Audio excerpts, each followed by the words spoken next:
Oi gente, como é que vocês estão? Mais um vídeo aqui pra gente dividir um pouquinho da palavra de Deus.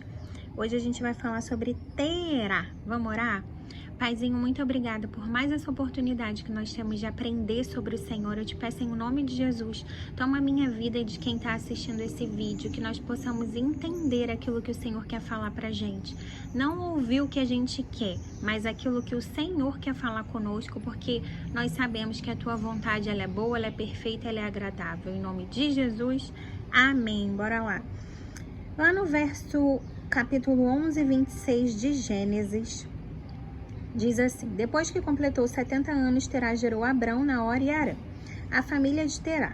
Esse é o relato da família de Terá, pai de Abrão, Naor e Harã.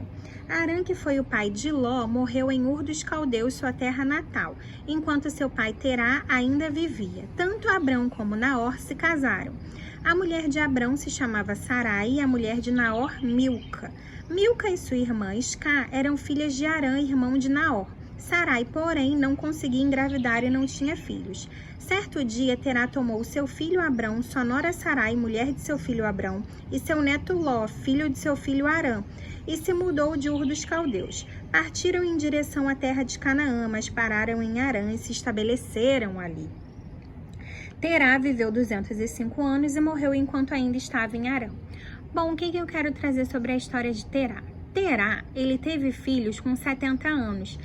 Mesmo que naquela época as pessoas costumassem a viver 200, 300 anos, 70 anos para ter um filho era muito tempo, porque nos versos anteriores nós vemos que aos 34 Éber gerou, aos 30 Peleg gerou, aos 32 Reu gerou, aos 30 Serug gerou.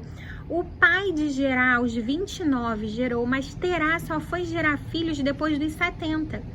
Que ele teve os 3 filhos dele. Então, imagino eu que eram filhos muito desejados, muito esperados, aguardados. Mas um dos filhos dele, chamado Harã, morreu.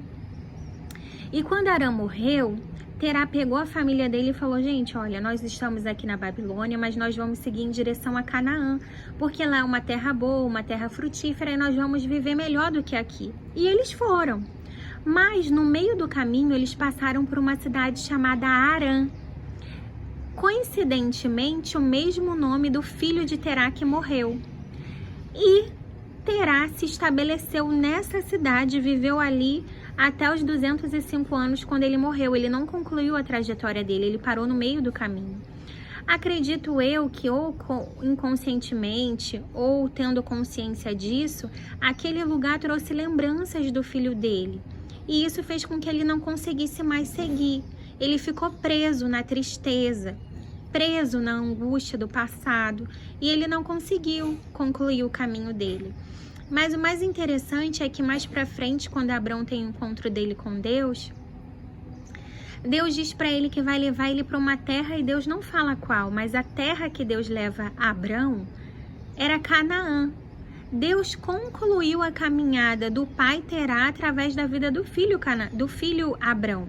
E eles seguiram em direção a Canaã. E Abrão, ele foi um homem de muita fé. Porque, gente, ele passando por situações difíceis na família dele, o pai morreu, né? Já tinha perdido o irmão. Ele tem um encontro com Deus, sendo que ele vivia na Babilônia. Eles adoravam a vários deuses. Ele não tinha o conhecimento de Deus ainda. Mas ele teve fé no que Deus disse para ele. Ele se apegou na palavra que Deus deu para ele e ele seguiu.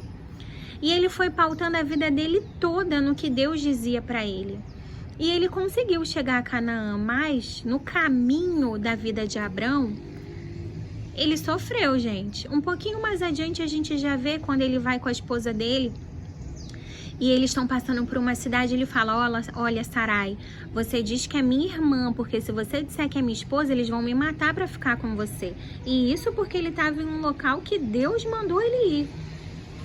Ela fez isso porque eles eram meio irmãos, né, de verdade, e aí Deus teve misericórdia e ainda os salvou, né? Depois continuem lendo Gênesis para vocês descobrirem o que acontece. E em toda a caminhada deles, depois quando foi para eles terem filho, que eles fizeram que não deveriam ter feito, mas ainda assim Deus foi misericordioso e cumpriu a palavra na vida deles.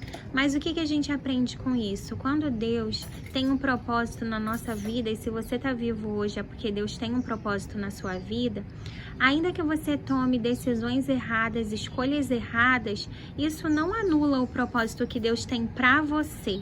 A única coisa que pode nos impedir de receber aquilo que Deus tem para nós é quando a gente desiste. A gente para no meio do caminho. Aí não tem como Deus fazer, porque Deus ele nos deu livre-arbítrio, nós somos livres para tomar as nossas decisões. Às vezes a gente esquece que Jesus ele é o caminho, a gente vai caminhando lado a lado com ele. Ele nos mostra qual é a melhor opção e cabe a gente decidir.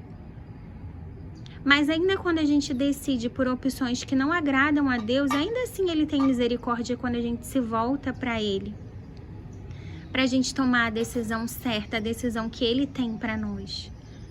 Que em nome de Jesus a gente não seja como Terá, que fique preso nas dores do passado, porque dores virão, nós somos seres humanos, nós vamos passar por dores, por perdas, por dificuldades, por momentos de tristeza, por desafios que são maiores do que nós, que a gente pode achar que não vai suportar.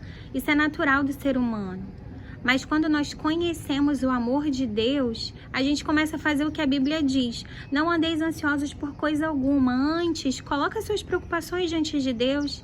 Aí a gente começa a falar, Deus, está muito difícil para mim. Abre o seu coração. Deus, eu não gosto daquela pessoa. Deus, eu não tenho gostado disso. Deus, eu tô com ódio. Tira isso do meu coração. Que nós sejamos sinceros diante de Deus para a gente conseguir concluir a nossa caminhada. Que todos nós consigamos chegar na nossa terra prometida. Que todos nós que estamos vivos aqui hoje consigamos concluir todos os propósitos e os planos que Deus tem para nós, porque os planos de Deus são sempre melhores do que os nossos. A gente só não pode desistir, a gente só não pode parar. Então, se você já tem o hábito de conversar, de orar, continue com esse hábito. Se você ainda não tem, comece a orar, ora mais. Tenha seu tempo com Deus. Comece a admirar a natureza, comece a ouvir a voz de Deus, porque Deus é vivo, Ele fala. Basta a gente estar sensível para ouvir.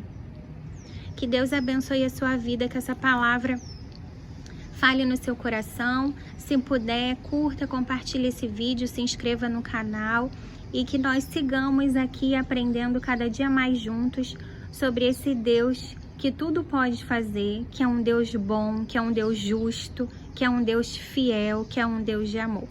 Um beijo, gente. Até o próximo vídeo.